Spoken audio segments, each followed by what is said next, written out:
Et les deux autres casques bleus chinois qui ont été sérieusement blessés pendant les récents affrontements au Soudan du Sud ont été transportés par avion jusqu'à Beijing pour recevoir des traitements spécialisés et pour y être opérés.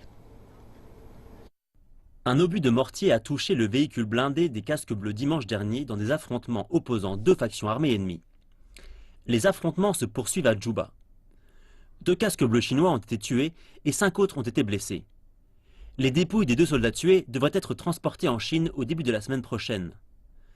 4 des 5 soldats blessés recevaient des soins en Ouganda, mais du fait de la gravité de la situation, 2 d'entre eux ont été ramenés en Chine à bord d'un avion de secours médical spécialisé mis à disposition par l'armée chinoise. J'espère pouvoir rentrer à la maison sain et sauf et voir ma famille rapidement. Une équipe de travail militaire chinoise est arrivée à Djouba depuis l'Ouganda samedi.